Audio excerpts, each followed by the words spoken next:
दोस्तों नमस्कार। देर से ही सही लेकिन न्याय मिलता ज़रूर है, इस कवायद को सीजीआई चंद्रचूड़ साहब ने कल प्रूफ कर दिया। कल गुरुवार को हिंदुस्तान में दो बड़े झटके मोदी सरकार को इस देश की सर्वोच्च न्यायालय ने दिए।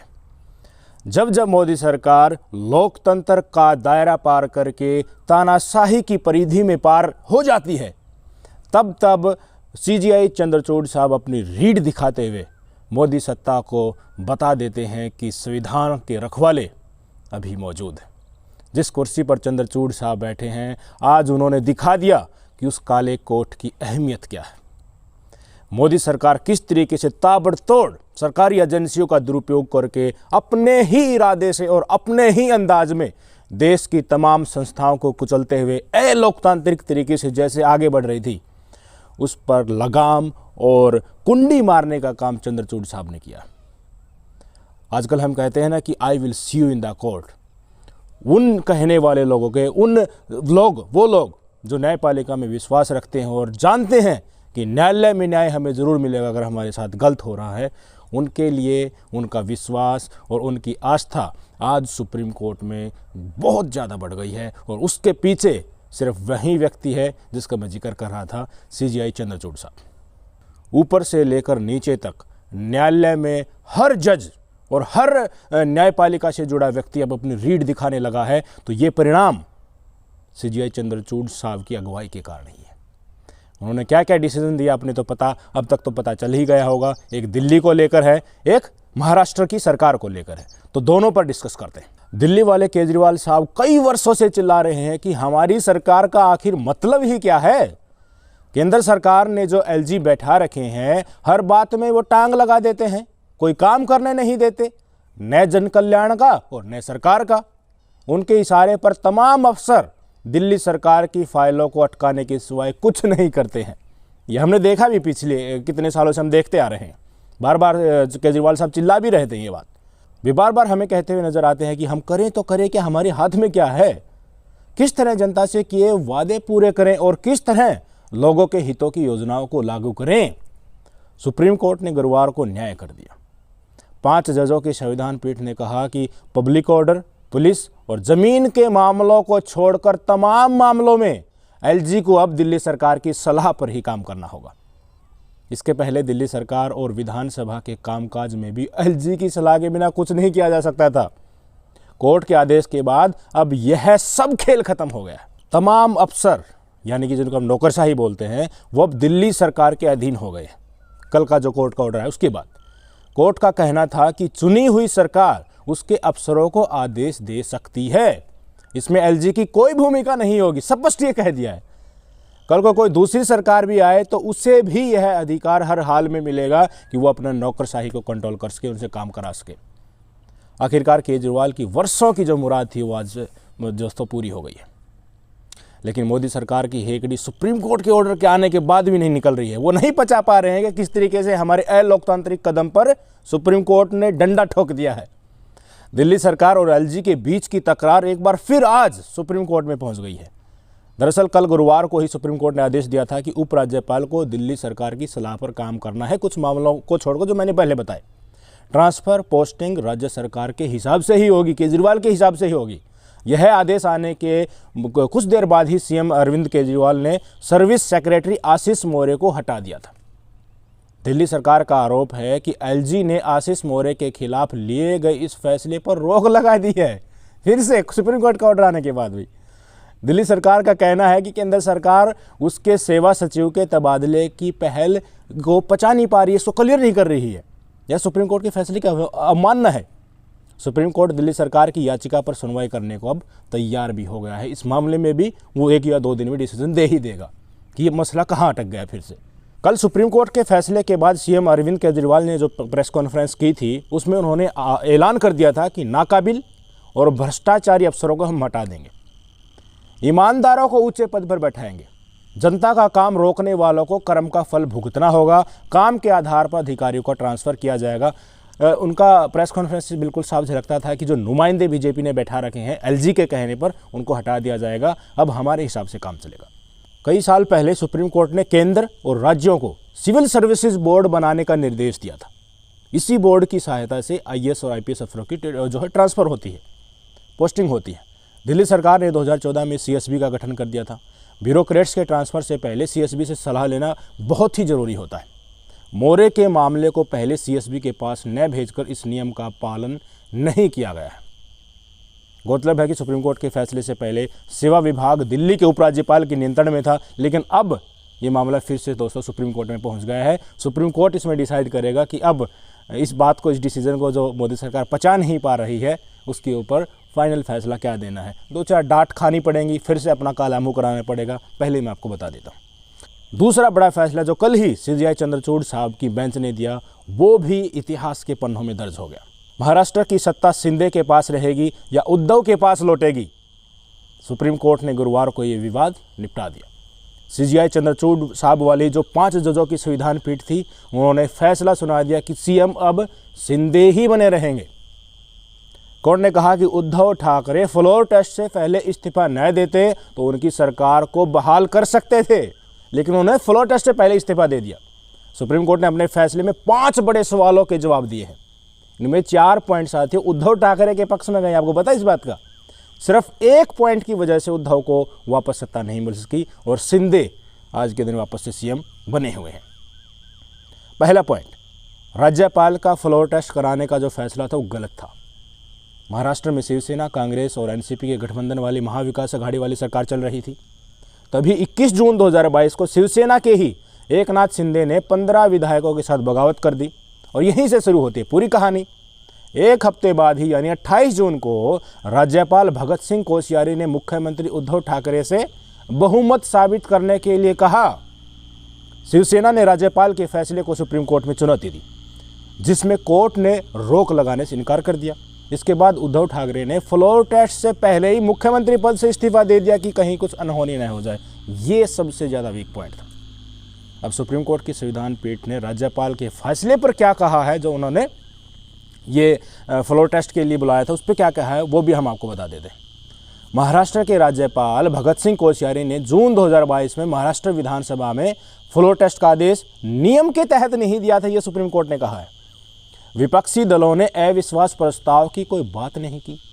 राज्यपाल के पास सरकार के विश्वास पर संदेह करने के लिए कोई ठोस जानकारी नहीं थी, यानी न तो उनके पास कोई चिट्ठी थी और न ही कोई ज्ञापन था। यह भी संकेत नहीं थे कि विधायक समर्थन वापस लेना चाहते हैं। अगर मान भी लिया जाए कि विधायक सरकार से बाहर होना चाहते थे, तब उन्होंने केवल एक गुट का ही गठन किया था।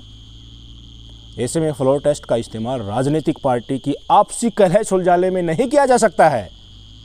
पीठ ने कहा कि न तो संविधान और न ही कानून राज्यपाल को राजनीतिक क्षेत्र में प्रवेश करने और पार्टी के अंदर होने वाले विवादों में भूमिका निभाने का अधिकार देता है। राज्यपाल एक खास नतीजा निकलवाने के लिए अपने पद का इस्तेमाल नहीं कर सकते कि एक पार्टी के अंदर कोई लड़ाई चल रही है, उसका इस्तेमाल करते ही आप फ्लोर टेस्ट बुला लो और सरकार गिरा दो और अपने हित वाली सरकार को वहाँ पर काबिज कर दो। दूसरा नंबर का पॉइंट जो मुख्य तौर पर जिस पे सुप्रीम कोर्ट ने अपना विचार रखा है वो है चीफ व्हिप, जो इसको पार्टी नियुक्त करती है। इसके बारे में क्या कह रहे हैं? सबसे पहले आसान भाषा में आपको बता दें कि चीफ व्हिप होता क्या है। दरअसल किसी पार्टी के सिंबल पर जीतकर आया विधायक अपनी मर्जी से विधानसभा के भीतर फैसले नहीं ले सकता। किसी मुद्दे या परिस्थिति में उसे क्या करना है ये उसकी पार्टी तय करती है। इसके लिए पार्टी औपचारिक रूप से आदेश जारी करती है, जिससे व्हिप कहते हैं। व्हिप क्या होगी, कब जारी किया जाएगा, किन मुद्दों पर जारी किया जाएगा, इसे तय करने के लिए पार्टी अपने विधायकों में से एक सीनियर विधायक को चीफ व्हिप नियुक्त करती है, मुख्य व्हिप नियुक्त करती है। पार्टी में दल बदल या फूट के समय इसकी महत्वपूर्ण भूमिका होती है। तभी इस भूमिका पर आज चर्चा भी हो रही है। किसी भी पार्टी को विधानसभा के अंदर विधायक दल का नेता और चीफ व्हिप नियुक्त करना होता ही है। महाराष्ट्र संकट के समय जब शिवसेना में फूट पड़ी तो शिवसेना ने व्हिप जारी कर सभी विधायकों को बैठक में पहुंचने का निर्देश दिया। इसके बाद बागी गुट के नेता एकनाथ शिंदे ने शिवसेना के चीफ व्हिप को अवैध बता दिया। नोट कीजिए इस पॉइंट को। शिंदे गुट राजनीतिक दल न होते हुए भी भरत गोगावले को चीफ व्हिप न कर दिया शिंदे गुट ने। सुप्रीम कोर्ट ने इस मामले में क्या कहा वो भी हमको आपको बता देते हैं। गोगावाले को शिवसेना पार्टी के चीफ व्हिप के रूप में नियुक्त करने का स्पीकर का फैसला अवैध था। व्हिप को पार्टी से अलग करना ठीक नहीं है। सिर्फ विधायक तय नहीं कर सकते कि पार्टी का व्हिप कौन होगा, जो पार्टी है वही डिसाइड करेगी। यानी कि उद्धव ठाकरे ने जिनको नियुक्त करना था वही चीफ व्हिप होते, शिंदे गुट ने जिनको नियुक्त किया है वो नहीं हो सकते, वो गैर कानूनी था। स्पीकर को 3 जुलाई 2022 को विधायक दल में 2 गुटों के उभरने का पता चला था। उसके बाद ही उन्होंने एक नया व्हिप नियुक्त किया था। स्पीकर ने यह पहचानने का प्रयास नहीं किया कि 2 व्यक्तियों प्रभु या गोगावले में से कौन सा राजनीतिक दल द्वारा ऑथराइज व्हिप है। स्पीकर को सिर्फ राजनीतिक दल द्वारा नियुक्त व्हिप को ही मान्यता देनी चाहिए थी, पर उन्होंने ऐसा नहीं किया। किसको नियुक्त किया?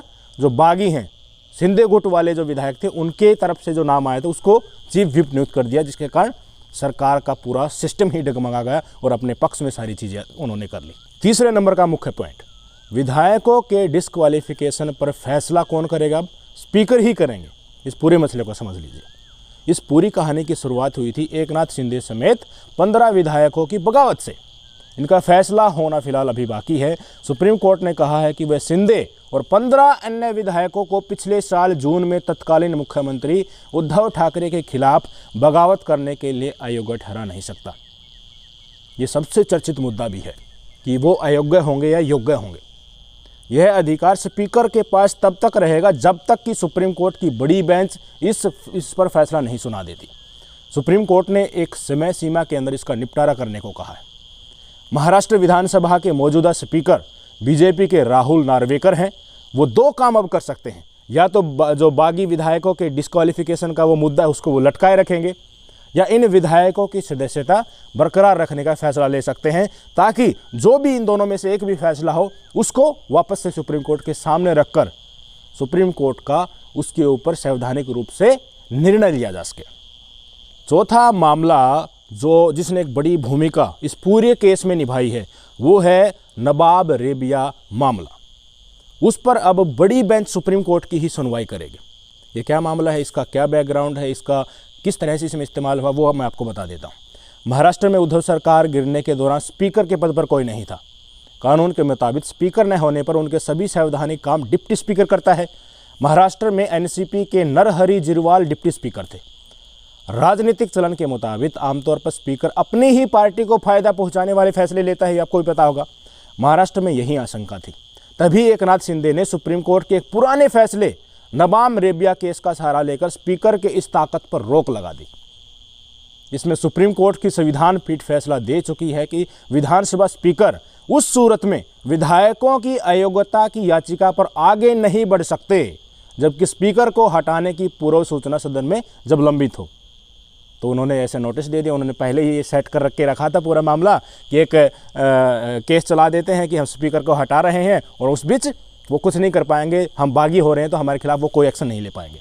नवाब रेबिया मामले को एक बड़ी बेंच को भेजा जा रहा है। ये बेंच रिव्यू करेगी कि अगर किसी स्पीकर को हटाने का प्रस्ताव पेश किया जाता है तो वो क्या दल बदल कानून के तहत विधायकों की अयोग्यता पर फैसला सभी मामलों में नहीं ले सकते। ये मुख्य तौर पर जांच का विषय भी बना हुआ है। इस पर फैसला नहीं आया है। सुप्रीम कोर्ट की सीनियर बेंच इसके ऊपर डिसीजन देगी। उसके बाद ही योग्यता और अयोग्यता पर फैसला विधायकों की किया जा सकेगा। 5वें नंबर का पॉइंट मुख्य तौर पर सारांश भी है कि अब एकनाथ शिंदे सीएम बने रहेंगे। क्यों बने रहेंगे ये भी बता देते हैं। सुप्रीम कोर्ट ने कहा कि उद्धव ठाकरे ने फ्लोर टेस्ट का सामने किए बिना ही इस्तीफा दे दिया। ऐसे में यथास्थिति यानी जून 2022 वाली स्थिति बहाल नहीं की जा सकती। इसलिए राज्यपाल की ओर से सबसे बड़ी पार्टी बीजेपी के समर्थन से शिंदे को शपथ दिलाने का फैसला उचित था। इसका क्या मतलब हुआ समझिए आप। एक छोटी सी गलती की वजह से, एक गलती की वजह से उद्धव ठाकरे की सरकार आज बहाल नहीं हो सकी। और पता नहीं उस समय पर उनको किसने ये कानूनी सलाह दी होगी कि फ्लोर टेस्ट नहीं कराना है और फ्लोर टेस्ट से पहले इस्तीफा दे दो कि सरकार बच जाएगी। ये कानूनी सलाह काफ़ी कॉम्प्लेक्स उस समय पर पता नहीं कैसे उन्होंने ली थी। अगर ये फैसला उन्होंने नहीं लिया होता तो वो फ्लोर टेस्ट बेशक से हो भी गया होता, उसमें एकनाथ शिंदे वाले का पलड़ा बेशक से भारी भी रहा होता, तो आज वापस से उद्धव ठाकरे महाराष्ट्र के सीएम होते, सुप्रीम कोर्ट उनको बना देता। सीजीआई चंद्रचूड़ साहब धीरे धीरे चूड़ियाँ चढ़ाने में लगा हुआ है। लोकतांत्रिक कदम पर जोर से लाठी से प्रहार कर रहे हैं, सिखा रहे हैं मौजूदा सत्ता को कि भाई लोकतांत्रिक रास्ते से चलिए, नहीं तो ये काला कोट आपकी सारी काली करतूतों पर पर्दा नहीं डालेगा, इनको सबके सामने उजागर करेगा और आपकी भारी फजीहत भी होगी। वो समय नहीं है जब राज्यसभा के सीट के लिए कुछ भी हो सकता था इस देश में। बड़े बड़े फैसले एक लिफाफे में, बंद लिफाफे में पहुंच जाते थे और सुप्रीम कोर्ट को ये बोल दिया जाता था कि राष्ट्रीय सुरक्षा के कारण हम ना तो ये बताएंगे कि हमने पेगासस खरीदा या नहीं खरीदा, हम ना ही ये बताएंगे कि इन फ़ोन में पेगासस जो मालवेयर मिला है वो पेगासस है या नहीं है, हम ये भी नहीं बताएंगे कि राफेल मामले से जुड़ी फाइल रक्षा मंत्रालय से चोरी क्यों होगी, हम ये भी नहीं बताएंगे कि राफेल के पुर्जे जो कॉम्प्लेक्स में सारे की सारी चीज़ें हैं वो किस किस रेट में खरीदी गई हैं। क्यों? क्योंकि राष्ट्रीय सुरक्षा का मामला है। जहां फंसने लगो वहां राष्ट्रीय सुरक्षा का मामला आगे कर दो और सुप्रीम कोर्ट उसको मान भी लेता है। इसके पीछे किसकी क्या मंशा होगी, क्या जनता समझ नहीं रही है? आज एक नए युग की शुरुआत हो चुकी है दोस्तों। इस युग में सत्ता पर कम, न्यायपालिका पर ज़्यादा भरोसा किया जा रहा है और यकीन मानिए ऐसा ही चलता रहा तो धीरे धीरे सुप्रीम कोर्ट इस देश की तमाम राजनीतिक पार्टियों को सिखाएगा कि भाई राजनीति कैसे करनी है। क्योंकि इस देश की जनता और विपक्ष आज के दिन लगभग मर चुका है, उनकी चेतना खत्म हो चुकी है असल मुद्दों पर ऊपर उठने की। विपक्ष तो पूरी कोशिश कर रहा है पर विपक्ष की सारी कोशिशें उन्हीं तक सीमित हो जा रही हैं क्योंकि सारे साधन जनता तक जब पहुंचने के हैं वो सीमित कर दिए गए। और इस देश की जनता की स्थिति ऐसी हो गई है कि वो आज मजदूरी नहीं करेगी तो कल खाएगी क्या, तो आवाज़ उठाने की वो सोच भी नहीं सकते। पहलवानों का धरना चल रहा है ना, सुप्रीम कोर्ट में जाकर FIR हुई, बीजेपी के सांसद के खिलाफ केस है। लोग सवाल उठा रहे हैं कि भाई अब तो जांच चल रही है, अब तो घर चले जाओ। क्या पहलवानों का भय नहीं लग रहा है कि जांच, एक FIR के लिए सुप्रीम कोर्ट जाना पड़ सकता है, तो जांच में कुछ भी हो सकता है? अगर पहलवान खाप पंचायत और किसान संगठनों से समर्थन मांग रहे हैं तो वो इसलिए मांग रहे हैं कि कहीं वो अकेले ना पड़ जाए, उनके साथ अन्याय ना हो जाए। जब सरकार को ये दिखेगा कि इनके पीछे लोग खड़े हैं, उनके समर्थन में लोग खड़े हैं, अगर उन्होंने जांच को प्रभावित किया, गलत डिसीजन दिया, तो ये लोग अपना हक मांगने से हिचकिचाएंगे नहीं। इसलिए वो लोग उनके साथ खड़े, इसलिए पहलवान भी उनका समर्थन मांग रहे हैं। इस देश में आज की सरकार में जब चुनी हुई सरकार, लोगों ने जिसको चुना है वही गिरा दी जाती है, लोगों के जनाधार का ही अपमान हो रहा है सरेआम, गलत तरीके से, पैसे के बल पर, भ्रष्टाचार के बल पर। तो क्या पहलवान इस बात का अंदाजा नहीं लगा सकते कि दिल्ली पुलिस उनके मामले में घालमेल कर देगी? बहुत कुछ हो रहा है इस देश में और बहुत कुछ सुप्रीम कोर्ट से डंडा आने के बाद भी हो रहा है। दोनों चीज़ों को देखते रहिए, बहुत कुछ सामने आने वाला है, आपके आगे ही आएगा, विचार कर लीजिएगा। नमस्कार।